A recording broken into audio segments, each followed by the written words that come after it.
Health Today, a podcast brought to you by the Triad Network. This podcast is designed to share trending topics occurring within the world and our communities and bring them a behavioral and mental health perspective.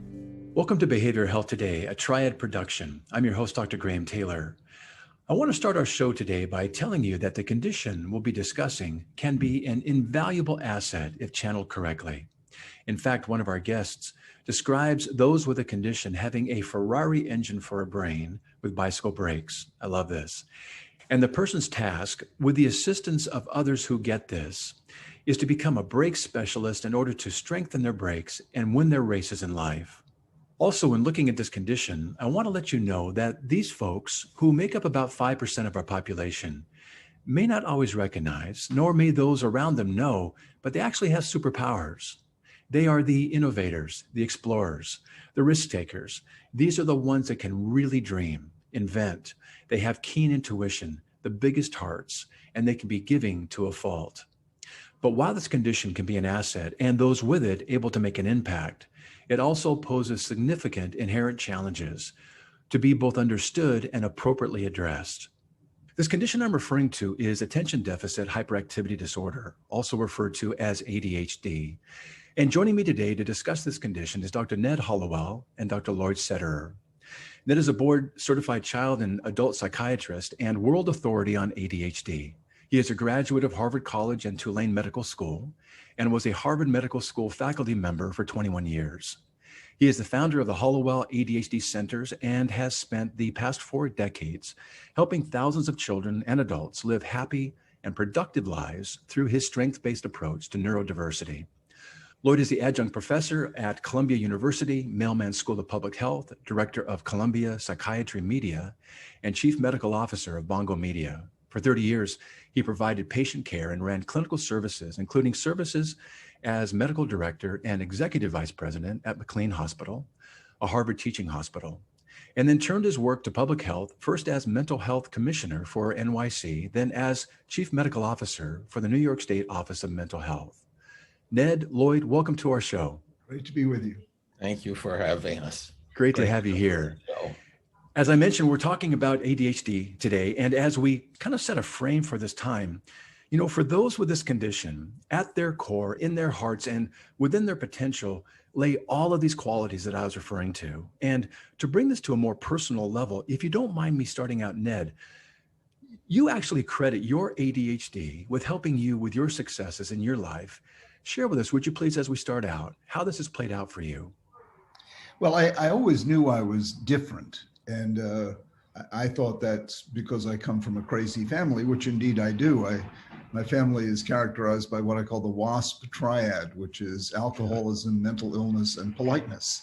And Ned has a memoir that he wrote in, I think, 2018 titled exactly that.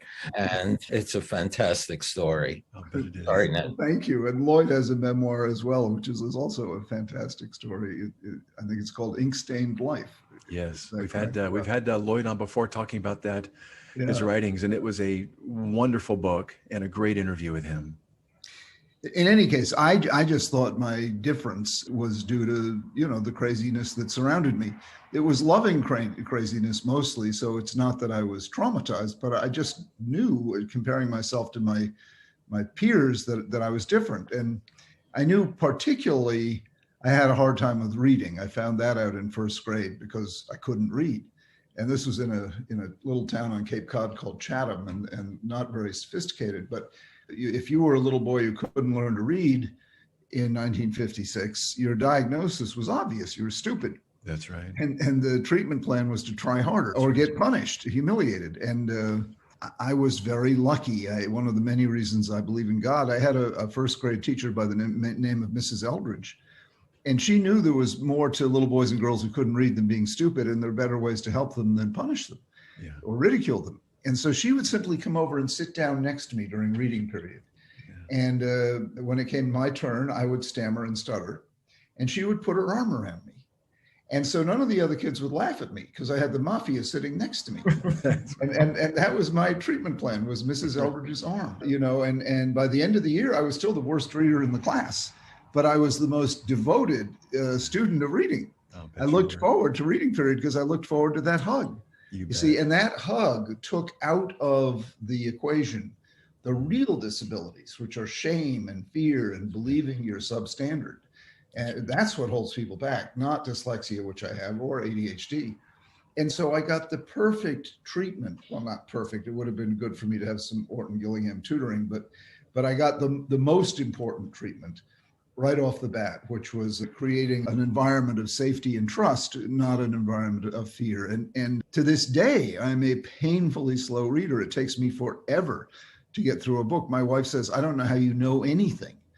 It takes me so, but I majored in English at Harvard and graduated with high honors while doing pre-med, and I make my living now in part by writing books. So I had a facility with words as well as a disability with words. And I still do, but the facility ruled rather than the disability, in large part because of Mrs. Eldridge's arm, which has stayed around me ever since. I really love that. We're going to come back and talk about the importance of a relationship. You're coming out of the gate letting us know the importance of that and how that sets a very necessary foundation for someone living a life with this condition. And there is a message of hope here.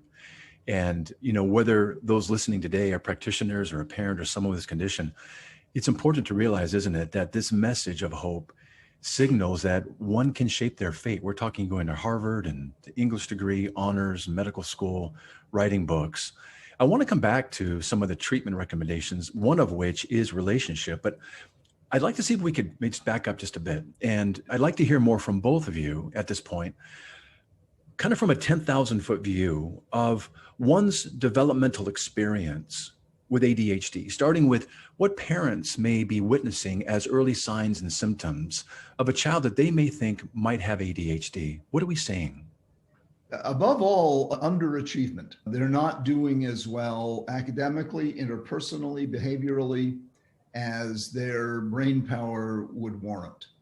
And usually what happens, it gets ascribed to lack of discipline, lack of motivation. The kid just doesn't want to do well. And that's not true at all. These kids want to do well. They also want to behave, but they can't. They've got the Ferrari engine and they've got the weak brakes. And when their brakes fail them, they either make a careless mistake in the academic side or they punch somebody, or trip somebody up. They act out. And then afterward, they feel terrible about it. They may put on a front of bravado because they tend to be like that, but they don't want their brakes to fail them. So what you have is underachievement. That's the hallmark of it. Underachievement, academically, behaviorally, and people around them can't figure out why. Yeah. And what you got to do before you go to the usual go-to solution, which is lack of discipline, let's apply more discipline, think about ADHD, race car brain with bicycle brakes, and work on those brakes. And by the way, these kids get it immediately. You tell a six-year-old or a 12-year-old, you've got a Ferrari brain with bicycle brakes, they'll immediately understand it. And it provides a way of intervening that's not shaming. Right. If a kid slaps his sister and you say, instead of you bad boy, go to your room, if you say, your brakes failed you. Yes. Now go apologize to your sister. Yes. They say, my gosh darn brakes, I got to work on those. There's no shame in that. It's mechanical. I've got a brake problem as opposed to a moral problem. Let me ask you a question about the parents as a consequence. My counsel to parents who have a troubled child, whether it's ADHD or mental disorder, is don't go it alone. They need someone to turn to. They need someone to help them understand what's going on and that these are solvable problems. How do you enable parents to get that message and act on it? Mm-hmm. Well, they wouldn't be seeing me if they didn't already buy into that, at least somewhat, and you're absolutely right, Lloyd. The worst thing you can do is worry alone. And because of the stigma that surrounds mental health, a lot of people keep it secret. Mm-hmm. They go into hiding. They don't want the neighbors to know. They don't want grandma to know. They don't want their doctor to know. They think it's a marker of shame. And that, of course, just makes the problem worse and worse and worse until you can't hide it any longer. the child is blowing up the neighborhood or the school or every party you have, or, isn't getting invited anywhere. And then you can't hide it any longer. But you're 100% right. This requires a team approach, not just professionals, but grandma. Instead of grandma or grandpa saying, well, you ought to spank him more often, say, no, maybe it's a matter of helping him understand other solutions. Maybe he needs more exercise. Maybe he needs help with vocabulary, put feelings into words. A whole host of things you can do other than, old-fashioned discipline, which is guaranteed to make it worse. Absolutely. Absolutely. As you're talking about that too, my thinking is that there are going to be some real specific and very helpful ways to bring a team of people around for the parents themselves and within the family to have some very unique and very intentional approaches to their parenting. But you're also really saying, let's start with the way that we need to think about and understand what's going on first before we come in there and actually do some of the parental work and kind of shepherd our kids through these times. It's a way of thinking a little bit differently outside the box, isn't it? That we can start with. And I'm also thinking about, as the parents thinking about this, what is the child experiencing about themselves? You were talking, Ned, about, they might go up and slap their sister, but they don't feel good afterwards. They feel they feel bad about this. They are very tender-hearted, very deeply feeling children.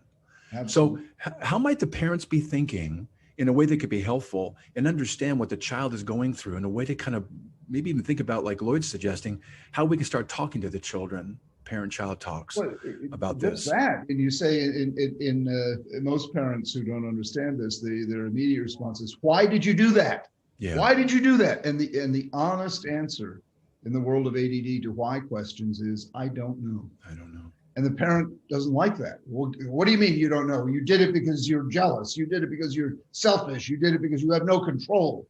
Well, go to your room and think about it. I mean, that's the typical response. And the kid goes to his room puzzled and disconsolate, puzzled and, I should never have been born. And they typically say these things at age 6, 7, and 8.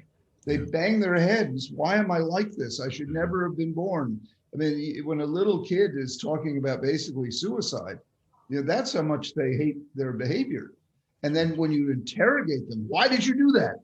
And they haven't a clue why they did that. That only makes it worse. So it's better for you to provide them with the answer.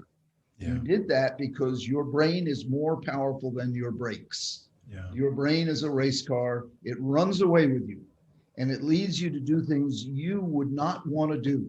Right. So our job is to help strengthen those brakes, to release you from this terrible dilemma you find yourself in every day of not having control over what you do or what you think or what you say. Yeah. And even have more success in your life, be able to be the kid that you want to be, because that engine can fire you a very far way. Yeah. Lloyd, your question to Ned about the parent-child relationship kind of takes me back to, I know that one of the number one treatment recommendations for this condition is relationship. And that's what you both are kind of leaning towards right here. It all starts there. A connection with another, a secure attachment with another who really gets it. In fact, I think, Ned, you call it the other vitamin C, kind of being the best antidote to the negativity that is such a part of these children's lives with ADHD. And parents, like you're suggesting right here again, Lloyd, are in a special position as that relational other. So you're saying, hey, if we get started within the family to name what this is, to right-size these things, to address that, hey, there's some inherent challenges here, but there's some ways where we're going to be working together, become break specialists, and we're going to envision, like you're just suggesting right here, Lloyd, that there's an exciting future for you here. We're just going to channel it in ways that are very intentional, and I'm going to be right alongside you as you do. Yes, beautifully said. Yeah. I like what you said too. Never worry alone. I've heard you say that's your favorite rule, Ned. Yeah, and I learned it from my old teacher who Lloyd knows as well, Tom Gutile. When I was a resident, he would say to us, never worry alone. It's good to worry. If you don't worry at all, we have a word for that. It's called denial. Yeah, exactly. But when you worry, just don't worry alone. I agree with that. Another thing I counsel parents of families is, if you observe something, even if the child may not notice, is don't say how you feel. Say what you observe. because that's a way of saying to the child, well, I saw that you did this or didn't do that. I think there's a reason for that. So it's about observation and explanation rather than scolding. That's really good. The idea of kind of de-shaming all of this. Shame and guilt are pretty different, aren't they? Guilt is I knock over the glass of milk and I make a mistake. The shame piece is I knock over the glass of milk, and the reason the milk spilt over is because I'm the one who's the problem. Not the milk being spilt over, but I'm the problem. So when we personalize it like that, that becomes such a deeply entrenched negative belief, and it's really hard for a child to kind of work their way out of. I'm also thinking about what you said too, Ned, about never worry alone, and not to leave our kids worrying alone about these things and trying to sort through them. Sometimes staying in our heads is a scary place to be, and children are going to be making the best decisions and understandings as much as they can. Back in the day when they taught the military folks to dig foxholes, they always told them to dig a foxhole for two, because you never want to be in battle by yourself. And that's kind of what you're suggesting here. Get in the trenches with your kids and have the right conversations. Be their frontal lobe that has planning, reasoning, and judgment, and anticipation of consequences, and all those things that the child themselves may not kind of naturally go to, but we can help them through that time with less shame. We'll be right back after word from our sponsor. Continuing education is both a requirement and a learning opportunity, but finding the right CE provider can be challenging. AATBS, a triad company, offers continuing education for psychologists, social workers, marriage and family therapists, counselors, and behavior analysts. CE courses are available both individually and as part of our new All Access Pass. All Access Pass provides a library of over 250 unique courses. That's more than 800 hours of CEs, with new courses being added every month. As a special offer, Behavioral Health Today listeners can save 15% on CE purchases. Visit us at aatbs.com/BHT and enter promo code BHT15 during checkout. That's aatbs.com/BHT. Check out our library and check off your CE requirements today.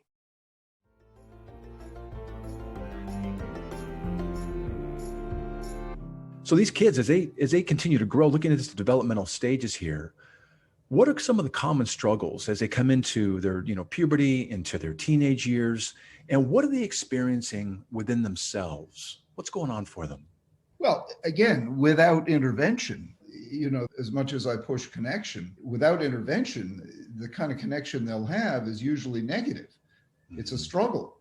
So, and that's not the kind of connection I recommend, but that's the kind of connection they get, both at home and at school. A lot of lectures about you better rethink your ways and you better shape up and you're a disgrace and you're a mess and you're a chronic screw up. And the older they get, the more they get this kind of stuff, and then they start fighting back. And so, Right. The only connection you have is very toxic and very negative. And the same thing happens at school. So again, as long as it goes undiagnosed and unhelped, you're heading into depression, anxiety, substance use disorders, truancy, criminal behavior. The prisons are overflowing with people Yes, with they are. undiagnosed ADD, and the halls of the addicted, the halls of the unemployed, the halls of the marginalized, multiply divorced, accident prone, die young, suicide. Yes. I mean, all of that way higher with ADHD. So as much as I like to emphasize how good this can be, Yes. you got to add, it can ruin your life if you Yes. don't get a handle on it and early on. And that's why this denial that so many people are so afraid of mental health, boy, oh boy, pay me now or pay me later. I mean, if you keep putting it off, you're going to be unable to put it off any longer. And you're going to be visiting your son or daughter in rehab or in jail or, on the street because they can't get a job. And I'm not painting this picture, in any melodramatic or exaggerated way. The statistics are very clear. And I'm the champion of the good outcome. I'm the one who's put on the map that if you manage it right, this can be a superpower. But I've got to add that if you don't, it can be catastrophic. And it doesn't happen automatically. Yeah. The strengths don't emerge automatically. Sometimes they do due to good luck, but you don't want to rely on luck. Yeah. Lloyd, as Ned is kind of going over that, you're talking about maybe some of your conversations with parents. And what are some of the proactive conversations that you find parents really respond to with your counsel as they're addressing their teen about how to intentionally navigate this successfully?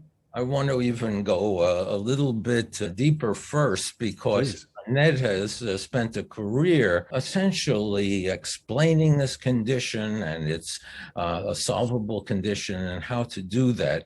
But in his latest book on ADHD, called ADHD 2.0, Ned not only reframes the condition, he renames the condition, which I think is another really important contribution for families. So it's not ADHD, it's VAST, V-A-S-T. Ned, tell us what VAST is. Okay, well, it stands for Variable Attention Stimulus Trait. And it's more accurate because this is not a deficit of attention at all. We have an abundance of attention. The challenge is to control it. And it's not a disorder entirely, because it can be associated with success at the highest levels. Yeah. And plus, VAST is not stigmatizing the way ADHD is. ADHD, you have a deficit disorder. I mean, golly, who would want to cop to that? Whereas VAST, you have this vast condition that takes in all of life and all of your mind. And the two key variables are the search for stimulation and the search for sustained attention. So variable attention stimulus trait takes it out of the dark dungeon of stigma and into the light of accuracy as well as hope. Yeah. And I think, to go back to your question, which Ned just perfectly answered, it is about giving families and parents hope, honest hope, proven hope. These are problems that can be solved, and they can, in fact, ignite your child's life in the best of ways. Yeah, really good. You both are suggesting that at its very best, children get to develop a positive connection with themselves, don't they? That they get to see themselves not as a deficit or deficient or problematic those ways. All those things can go sideways, and sideways in very negative and costly ways to them. What is the thing that makes a child feel so wonderful? They go to a parent or another person and they say, look at what I just did. Look at what I'm doing. And that's what Ned is creating the opportunity for. I really like that. And that's when the parent puts their arm around them, or their teacher puts their arm around them and just makes them feel like, I'm in this moment with you right now. Really good. We're talking a little bit about some of the ways that we might consider some treatment options here. Relationship being the number one foundational piece to have. We get to know ourselves best in relationship with others who are healthy and have our best interests in mind. Let's talk about some of the other considerations as we look at a treatment approach that can be helpful. Ned, I know you have about 5 or so that you recommend. It begins with education. It begins with what we're doing now. It begins with reframing from deficit disorder, from bad boy, bad girl, from lazy, undisciplined, all the what I call moral diagnoses that are shame, guilt producing, and just robbing you of hope. Reframing it using factual information, not rhetoric and cheerleading. And saying, yeah, you've got a difference. It's called variable attention stimulus trait. You may hear the term ADHD as well. Try not to take it too seriously. And our job is to help you control your attention and your search for stimulation so that your superpowers can emerge. I always tell kids and adults, for that matter, I don't treat disabilities. I help people unwrap their gifts. Exactly. It takes work to do that. They don't unwrap themselves. And if you leave it to chance, like I said, you're courting disaster. But if you do take it seriously and you do learn about the condition, you read some of my books or some other books, you talk to other people who have it, you learn about the strength-based model, then you begin to apply the knowledge that we've gained over the past few decades, and you will improve. The only question is how much. And I'm willing to say 100% of people, not 100%, but 98% of people who come to see me get better. The only question is how much better.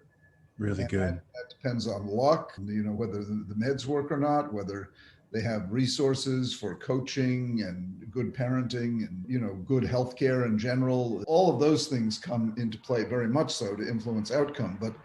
But if you do access the knowledge that we have, and with that, the methods that we've got, you're going to improve in terms of your not only grades and achievement level, but satisfaction in life and relationships and health and longevity for that matter.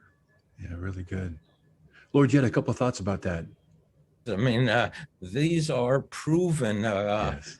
facts, and VAST, also known as ADHD, is one of the most robustly responsive treatments that we have. And that's remarkable because many conditions that kids can have, mental conditions, neurological conditions, can be often not that responsive to treatment, whereas this is really responsive to treatment. Yeah, really good. Yeah, it's ironic how many people resist treatment. Yeah. And it's all rooted in wrong information or lack of information. But they'll take their kid who has some other much more difficult condition to treat and get help. But ADHD, they'll say, oh no, I don't want to try that medication, or I don't believe in ADHD, as if it were a religious principle. Right. You know, as opposed to a scientific fact.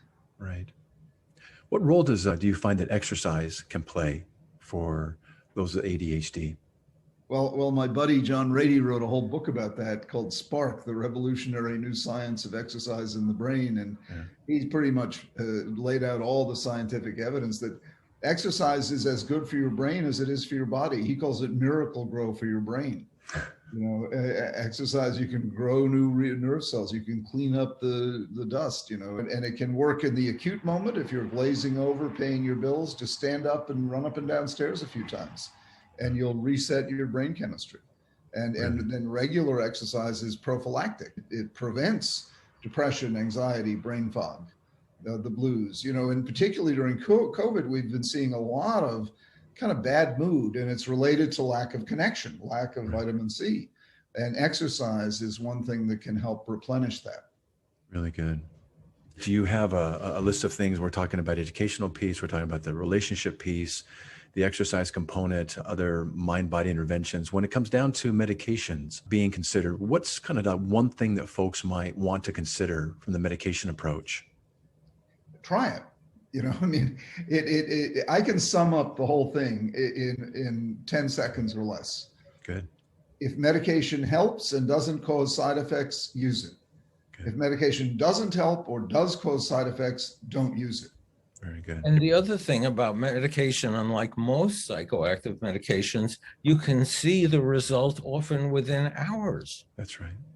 Yeah, so you're going to know. Even minutes. I mean, stimulant medication takes about 30 minutes to take effect. So you're going to know. That's terrific. I know you talk about 5 of the treatment recommendations, but actually I think there's a 6th that I kind of want to name here. And as I've seen it and I've read it in the things that you've written, I get a sense that there's a strong, adamant, maybe almost bordering on inflexible recommendation. And it's actually for everyone that a canine must be a part of someone's life. I have to say a feline would also suffice. Okay. Either one, huh? Why is that?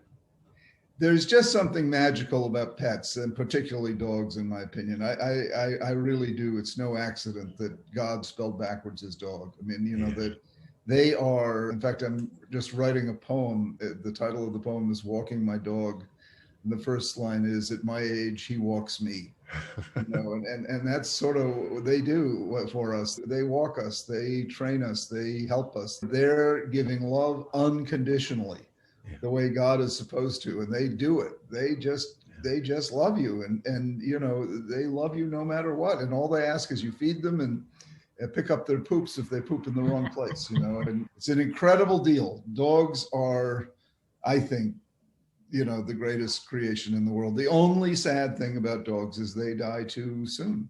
That's correct. And that's correct. I have a friend whose dog of 12 years just died, and he's written a whole book, A through Z, of 4-line poems about her, filled with photographs, and it's such an incredible labor of love. Her name is Emmy, and spelled E-M-M-E, and he had to put her down just last week. And, you know, he said he was dehydrated from crying, but Emmy, you know, that's what they do. I mean, if you are a dog lover, as Lloyd and I are, and you are, you know, they do something that humans can't do. Yeah, it's beyond words. Yeah. You can't fully capture it. Yeah. But you can feel it. But you can feel it at the deepest levels, right? Yeah, just when they look, I would agree. Hey, just before we close, Lloyd, you had mentioned something about something that happened to you with Ned in China. Give me just a kind of skinny on that. What was that? That's Ned, go for it. Well, I was over there giving a lecture a few years ago in Shanghai. And at the end, this woman came up to me and said, "You got to help my son." And I said, "Well, I'm 7,000 miles away." Well, long story short, I did end up treating this little boy, never met him, did it entirely via email. And did the diagnosis using the DSM. The kid had 18 out of 18, so it's pretty clear. And when we started in September, he was a huge behavioral problem, getting punished every day, often corporal punishment, and ridiculed, and getting the bottom of the class in terms of grades.